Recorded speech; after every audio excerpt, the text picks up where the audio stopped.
No existe un divorcio entre la edificación y el tejido social en el que se inserta. Pensamos que el pensamiento, que la reflexión arquitectónica ha incidido sobre todo en modelos de análisis muy heredados del marxismo, en los que se establece claramente una segregación de las infraestructuras y de las superestructuras. Nosotros, en la obra de Plasencia, realmente que fue resultado de un concurso, de un primer premio de un concurso que ganamos, nos interesaba presentarnos a este concurso porque realmente la Iglesia Católica en estos momentos se mueve entre dos paradigmas muy diferentes. Por un lado, una estructura ideológica que podríamos asociar a un modelo arbóreo, en el que básicamente hay una cabeza en el Vaticano y hay una transmisión directa de ideología hasta los extremos, hasta la periferia territorial, y un segundo modelo que tendría que ver con una estructura de red de nodos parroquiales que tienen autonomía y que están conectados por caminos que se van reconfigurando según las circunstancias y que operan en el territorio con gran capacidad de transformación de sus propias vinculaciones, asociaciones entre ellos. A nosotros nos parecía esto que era esta convivencia de dos paradigmas que desde luego en la Iglesia Católica es muy activo en estos momentos, hay permanentes debates entre cuál de los dos debe ser el que prevalezca, y sobre todo hay situaciones en las que la Iglesia articula transformaciones de un paradigma a otro. Nos parecía que era también importante en términos arquitectónicos. Primero, porque en estos momentos, probablemente en el contexto en el que trabajamos, en Europa, una de las grandes reflexiones, como ha contado Peter Sloterdijk tanto, es cómo se articula un cambio en la construcción del territorio, de la estructura heredada del Imperio Romano, en la que básicamente existe una centralidad y toda la esfera de lo público se articula a imagen y semejanza, la periferia de la esfera se articula a imagen y semejanza del centro. En estos momentos se debate cómo Europa puede convertirse en una especie de red de diferentes, una red en la que la convivencia, una convivencia que no tenga que pasar por el consenso sea posible. La Iglesia Católica en este momento en Plasencia está pensando, tenía que articular esta transformación. La edad del clero pues bueno, como todos sabemos, ha envejecido muchísimo el clero, y los sacerdotes que vivían en los pueblos y que tenían una misión casi jerárquica en cada una de sus comunidades como árbitros éticos y reguladores de la temporalidad, como ha estudiado tanto José Miguel Iribas, en ese momento tenían, por un envejecimiento y por la imposibilidad económica del obispado de mantener una asistencia deslocalizada, tenían que agruparse en comunidades. Por otro lado, al mismo tiempo, por las crisis, lo que ellos llaman las crisis vocacionales, los antiguos seminarios, los seminarios que aparecían en todas estas ciudades, y como sabéis, el obispado de Plasencia ha sido especialmente fuerte y ha tenido gran capacidad de convocatoria, los edificios de los seminarios, y en este caso del seminario menor, que aparece aquí, eran edificios que habían perdido su uso. Y había que adaptarlos a esta nueva necesidad de centros asistenciales, centros geriátricos, para recoger al clero hasta ese momento disperso. Este es un poco el conflicto que a nosotros nos interesaba. Pensamos que las grandes ideas, los grandes debates políticos, los grandes concerns o temas de preocupación social, tienen una influencia directa en la construcción de los objetos. Esta botella de agua, por ejemplo, tiene datos que permiten desvelar cuáles son las preocupaciones de la sociedad, cuáles son las preocupaciones en términos de sanidad, en términos de seguridad, en términos económicos, de transparencia en las transacciones, de responsabilidad de los fabricantes. Está traducido además a mecanismos de diseño. Podríamos decir que la preocupación por la salubridad del agua se puede recoger simplemente analizando cómo se ha diseñado el tapón. Eso es lo que a nosotros nos interesa. Nos interesa ver cómo la arquitectura participa en este proceso, en estas transformaciones políticas, cómo las grandes ideas pueden, en un momento determinado, están contenidas en las pequeñas decisiones de proyecto. Entrando ya en el caso concreto. Esta es una fotografía de los años 50 del antiguo Seminario Menor de Plasencia. Como aquí se puede desvelar claramente cuál era un poco el tejido social en el que se sustentaban estos seminarios. Todo esto, por ejemplo, encontramos millones de, bueno, aquí se ve claramente las ideologías sindicalistas vinculadas al fascismo, también el culto al cuerpo perfecto, la idea de progreso, todas estas ideas asociadas a la primera modernidad, que bueno, no me voy a enrollar mucho porque todos las conocemos, estaban desde luego traducidas también a acciones arquitectónicas. El diseño, por ejemplo, de los dormitorios, esto era un complejo que estaba constituido por un edificio del siglo XV, que es el que aparece al fondo de estas imágenes, típico casón extremeño, con algunos artesonados de interés y desde luego muy transformado, una ampliación del siglo XIX, que se verá después en las fotografías, y una serie de añadidos posteriores, principalmente de los años 60. Las intervenciones sobre estos edificios históricos habían ido plasmando, renderizando sobre el edificio todas estas ideologías. Por ejemplo, los dormitorios de los seminaristas eran dormitorios que permitían un recorrido perimetral para el control y vigilancia de todos los seminaristas durante la noche, por ejemplo.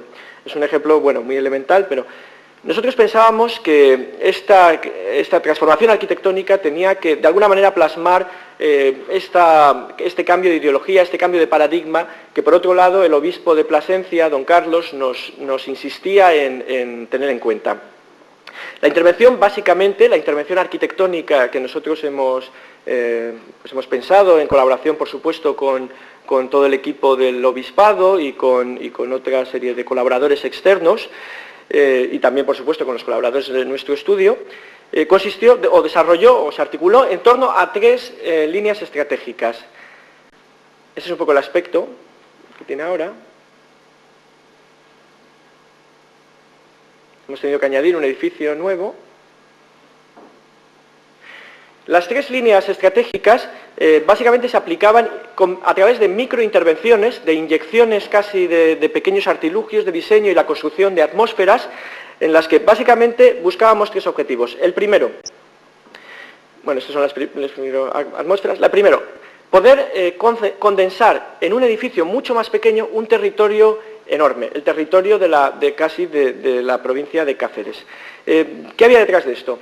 Como os he contado antes, la mayoría de las personas que venían aquí eran personas que habían estado viviendo en pequeños pueblos de la zona y además con una relación con el paisaje que se establecía en términos de decisión personal. Había una relación muy directa por ejemplo, con el campo, con los límites de las ciudades y el campo. Y nosotros queríamos, puesto que iban a venir personas que tenían dificultades de movimiento, que habían perdido parte de su autonomía física, queríamos que el propio centro casa sacerdotal, la propia casa sacerdotal, contuviese las claves de ese territorio. Lo que hicimos es, a través de una serie de acciones, crear la misma complejidad sensorial y experiencial en un territorio mucho más pequeño. Por ejemplo, este es un paseo de olores en el jardín que era accesible porque, por supuesto, estaba conectado con los recorridos de rampas de todo el centro y que reproducía las plantas, en la que habíamos trasladado todas las plantas aromáticas que habíamos sido capaces de detectar en la provincia de Cáceres. Por ejemplo, esto es unas pajareras que colocamos en el comedor y que, bueno, pues tenían también la voluntad de enriquecer y establecer relaciones con esas otras comunidades animales que estaban tan presentes en la vida previa de las personas que iban a venir aquí. Aquí están ya colocadas. Por ejemplo, hicimos que los instrumentos con los que se iba a trabajar el jardín estuviesen expuestos en unas vitrinas iluminadas y que quedasen siempre, de alguna manera, como testimonio de la cotidianeidad. Era también algo que habíamos recogido estudiando cómo vivían las personas que iban a venir aquí. Por ejemplo, en unas jardineras colocadas en las cubiertas, que luego veremos, hicimos un estudio de una zona, de un fragmento del campo próximo, el campo incluso que se veía desde estas terrazas, y casi como si fuésemos unos notarios o unos arqueólogos, levantamos acta de lo que había allí y lo reprodujimos como cuando se reproducen los bosques de bonsáis en la tradición de la jardinería japonesa. Bueno, creamos barandillas que reproducían geometrías más próximas a la naturaleza y que habíamos detectado muchas veces. Utilizamos luces artificiales para crear planos cambiantes que de alguna manera daban una sensación de temporalidad marcada, transparente, que podía ser detectada en las condiciones atmosféricas del propio edificio. Eso es algo, por ejemplo, en lo que Insistimos muchísimo porque nos dimos cuenta que la mayoría de las residencias geriátricas que pudimos estudiar tenían una iluminación constante que generaba una relación con el tiempo mucho más plana que la gente suele tener en una vida previa a la inserción en un centro geriátrico. Bueno, elementos que se hacían visibles, unos juncos, cartel, bueno. Eso, por ejemplo, eran techos que tratamos con pintura reflectante de carretera con una base de clorocaucho y microperlitas para que tuviesen una fenomenología cambiante. Esto eran unos muebles que hicimos, que esa es la iluminación de una torre, en la que básicamente redujimos la iluminación a dos elementos móviles que eran muy bajos y que pretendían reproducir las condiciones de las hogueras en el campo y que además permitían que los vidrios no se tiñesen, no se convirtiesen en espejos por la noche y que pudiese percibirse el paisaje lejano por la noche. Aquí se ve un poco el efecto. Bueno, estos son nuestros elementos de diseño. La capilla estaba inyectada de todo tipo de elementos reflectantes, cambiantes, de transparencias. Bueno. La segunda estrategia, una estrategia especialmente importante para nosotros y que tiene que ver mucho con el desarrollo de la sociología simétrica, sobre todo en el Centro de Sociología de la Innovación de la Escuela de Minas de París, que es un poco dirigida por esta gran figura del pensamiento contemporáneo, por Bruno Latour. Nos interesaba ver qué papel jugaba la tecnología en la construcción de las asociaciones entre personas, algo así como pensar que existe una asimetría entre tecnología y humanos, entre humanos y no humanos, y que al final las situaciones que construyen nuestra contemporaneidad tienen que ver con esta asociación, este pacto que establecemos, por ejemplo, todos nosotros con los micrófonos, para que esta situación sea posible, sea estable y dure el tiempo que consideremos adecuado. Esto es un poco, esta labor mediadora y vinculadora de la tecnología es la que nos interesaba llevar a esta serie de acciones. Y sobre todo con la idea de que la inserción en una comunidad, ¿qué implicaba la inserción en una comunidad? Y nosotros pensábamos que la inserción en una comunidad no tenía que conllevar necesariamente esta vinculación jerárquica, una regularización ideológica, una normalización de los mecanismos de descripción del territorio, de las pautas de conducta, ni siquiera de los lenguajes activados. Básicamente, estar juntos no significa que todos tengamos que actuar igual. Lo que pensábamos es que casi todos los elementos que nos vimos obligados a diseñar podían decodificarse de manera que se convirtiesen en oportunidades para la participación. Algo así como mecanismos que obligasen al posicionamiento creativo de todos los miembros de la comunidad. Por ejemplo, yo creo que se puede entender mejor a través de los ejemplos directos, el jardín lo parcelamos y lo convertimos en una serie de huertos asignados a cada una de las habitaciones, sobre las que cada uno de ellos, a través de una legislación que definimos, podía tomar decisiones. De manera que si tu trozo de jardín querías que estuviese salvaje, lo dejabas salvaje. Si alguien lo quería cultivar, lo podía cultivar. Por ejemplo, la iluminación exterior, que intentamos que fuesen lámparas que compramos nosotros en el Rastro de Madrid, que recordasen un poco en los ambientes rurales en los que los habitantes de esta comunidad habían crecido.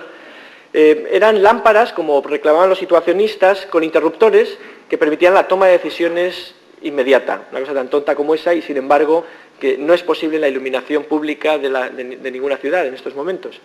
Por ejemplo, los bancos que diseñamos eran bancos que, como las escaleras que ha contado Alfonso Penela Fernández anteriormente, exigían un posicionamiento creativo para decidir dónde te ibas a sentar. Eran bancos en los que te podías sentar repanchingado o te podías sentar con más formalidad, y eso nosotros lo que pretendíamos. Por ejemplo, introdujimos mecanismos de comunicación directa entre los habitantes de la casa sacerdotal, como estas cajas de luz que estaban asociadas a las comunidades religiosas, las que, como las paradas de autobús, en estos momentos hay carteles sobre el domum, la reunión parroquial de no sé qué, tal. Por ejemplo, hicimos un patio pizarra, en el que dejamos también unas tizas y que funciona en estos momentos como mecanismo también de expresión directa y de transmisión de comunicación. Por ejemplo, una cosa un poco más fina, un poco más sofisticada. Introdujimos elementos de medida en muchos de los artilugios que tenían una utilidad extremadamente urgente, por decirlo de alguna manera. Por ejemplo, las bajantes de pluviales de los canalones de la cubierta, de los aleros de la cubierta, tenían unidades de medida Podéis ver que tiene unas ranuras en la parte inferior que las convertían en pluviómetros, en elementos que permitían a cualquiera que mirase medir la intensidad de la precipitación. Algo así como hacer transparentes aspectos y medibles, comprensibles, cuantificables, y que se convirtiesen incluso, y dar los datos para que se convirtiesen en materia de conversación. Para nosotros un tema fundamental es conseguir que las partes invisibles de la realidad se puedan convertir en tema de debate como lo es la Liga Profesional de Fútbol. Si pensamos, por ejemplo, en cuántos elementos tecnológicos son necesarios para que en un momento determinado nosotros podamos quejarnos de cómo es el árbitro del Betis en estos momentos, por ejemplo, pues han sido necesarios, por ejemplo, el desarrollo de reglas de juego, ha sido necesario sistemas de evaluación, como son la puntuación de los partidos, ha sido necesario el desarrollo de una prensa especializada, de unos términos concretos, de unas cámaras de televisión que hacen visibles los partidos en el territorio. Todo eso es lo que a nosotros nos interesa. Lámparas utilizables. Y en la capilla esta segunda estrategia era fundamental. En una comunidad en la que prácticamente todas las personas que viven son sacerdotes y en la que en unos momentos determinados concelebran misas, en otros momentos hay una visita del obispo y hay una misa especial, especialmente significativa, nosotros pensábamos que la capilla tenía que convertirse en un espacio también de participación y de toma de decisiones automática. Algo así como una infraestructura disponible y superpuesta al simbolismo del espacio. Lo que nosotros planteábamos es que, por ejemplo, la sacristía, que estamos habituados a que sea una habitación segregada del espacio de la celebración y que además cuenta con una cerradura enorme que el sacristán controla, se debería convertir en un mecanismo democrático, en una especie de self-service, como un udaco o algo así, en el que básicamente pudiesen los sacerdotes llegar allí, abrir estas estanterías, estas vitrinas en las que estaban todos los elementos de la liturgia, tomar decisiones sobre qué elementos iban a elegir y configurar incluso el espacio para adecuarlo al tipo de celebración que en esos momentos consideraban adecuado optar por. En ese sentido, el propio espacio era un espacio que hacía imposible la reconstrucción de modelos estándar de celebración. Por ejemplo, era un espacio, bueno, aquí se ve todas las transformaciones posibles, desde las puertas en esquina, la gran puerta con la puerta pequeña, los bancos móviles, la apertura posible de las vitrinas para el mantenimiento de las vitrinas sacristía, y todos estos elementos, como por ejemplo el presbiterio pradera, que era una lámina de césped en el interior que se conserva muy bien, y que nosotros hemos propuesto que se cuide por turnos, por supuesto. Estas sacristías diluidas que os contaba, el bicibanco, que es un banco que se puede desplazar y que puede configurarse permite configuraciones diferentes. La cruz de neón, que era una traslación directa más de la cultura más inmediata, más cotidiana, menos preciosista. Bueno, lo que nos interesaba sobre todo es que era un espacio además que por su configuración hacía imposible esta experiencia lineal de las típicas capillas y que exigía un esfuerzo de imaginación. Un esfuerzo de imaginación que, por otro lado, está absolutamente presente en tantas celebraciones a las que hemos asistido nosotros y que probablemente recordamos como las más emocionantes, como las típicas misas que se dan en los paseos marítimos, las acampadas, los que hemos ido a colegios religiosos, recordamos las convivencias y las acampadas con misas en el fuego de campamento, tal. Bueno, todos hemos pasado por esto y eso es lo que nosotros queríamos reproducir. La tercera y última estrategia que hemos desarrollado y que tiene mucho que ver con estos regalos a la comunidad que proponía Alfonso Penela anteriormente, tiene que ver con el diseño de elementos mediadores entre la comunidad y la casa sacerdotal. Elementos mediadores que en ese momento incluso activamos mecanismos muy ortodoxos de la arquitectura que hemos conocido en el siglo XX. Mecanismos espaciales, mecanismos de lenguaje. Esta es la planta de la casa sacerdotal en la que se pueden ver todas las diferentes partes y que, por supuesto, todos vosotros reconocéis clarísimamente, simplemente por los grosores de muros y por las geometrías. Pero a nosotros nos interesa, por ejemplo, lo que está ocurriendo en aquella esquina. En aquella esquina de ahí, lo que ahora es la nueva plaza del Deán, que aquí se ve con colores, es esto de aquí. La antigua edificación tenía este espacio por donde están los volardos de señalética, había una tapia que cerraba este espacio y lo incorporaba al interior del jardín de la comunidad, del antiguo seminario. Nosotros propusimos, y dejaba por supuesto una plaza bastante raquítica y con una configuración espacial más propia de un encuentro de calles que de un espacio de reunión y de centralidad. Lo que nosotros proponíamos era quitar esta tapia, era importante para el obispado que se siguiese señalando el límite de la propiedad, e incorporarla al espacio. Es una acción completamente elemental, pero que nosotros pensábamos que tenía que ver con esta necesidad de establecer espacios vinculadores entre la comunidad y la ciudad, y la casa sacerdotal, o esa otra comunidad. Esto es, por ejemplo, otro portal que hicimos, esa entrada del tanatorio, y nosotros pensábamos que era muy emocionante que estos momentos también tan significativos de la vida, como son la muerte de familiares, pudiesen incluso volcarse en el espacio público, en lugar de lo que suele ser una práctica habitual, que es esconderlo en espacios retirados. Por ejemplo, introdujimos elementos de lenguaje ya muy gráficos, como estas dianas, que son básicamente las rejillas de la refrigeración de los equipos de las condensadoras del aire acondicionado, y que hicimos esta especie de juego como de Bugs Bunny, en la que básicamente nos interesaba, como en los dibujos animados, crear iconos de una lectura inmediata. Eso tenía su importancia porque lo que pretendíamos, esencialmente, era que fuesen reconocibles en la visión lejana del edificio. Algo así como esta transparencia que nos gusta a todos hablar ahora, de la transparencia que no es ya literal y que tiene que ver con el desarrollo de las estrategias de comunicación y de la semiótica, y que básicamente establece casi un logo del edificio que se ve en el paisaje y que permite que el edificio básicamente se inserte en la estructura semiótica de la ciudad, no tanto camuflándose como significándose. Por ejemplo, esta acción, que bueno, ha sido muy polémica, de colocar luces de neón de colores sobre las habitaciones que se activaban con la luz de la habitación y que permitían en un momento determinado traducir los esquemas de uso del interior del edificio a la vía pública y convertirlo, por ejemplo, en un mecanismo de información comunitaria. O, por ejemplo, acciones que a nosotros nos parecen también muy elementales, pero fundamentales. En este jardín, el antiguo jardín del Seminario Menor, que había una tapia de 3 metros y que impedía simplemente la visión desde el exterior y desde los balcones próximos, los balcones que veis por aquí, que rodean este espacio, que estarían donde estáis vosotros, por aquí, pues simplemente eliminamos la tapia y dejamos un banco que queda a 40 centímetros de la cota del interior del jardín, y que, como la calle está en pendiente, pues en este extremo tuvimos que poner una valla de tela metálica para que no se colase nadie, pero en otros puntos no es necesario nada más. Bueno, este es el estado actual del edificio, bueno, de hace ya 2 meses, en fotografías que he hecho, o hace, sí, 6 meses, algo así, perdón.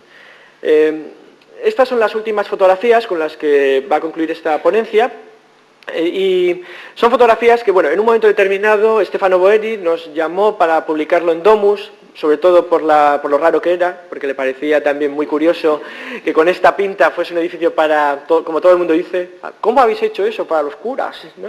Es el gran comentario que despierta. O ¿cómo se han dejado hacer eso los curas?, ¿no? Es el gran comentario, yo creo.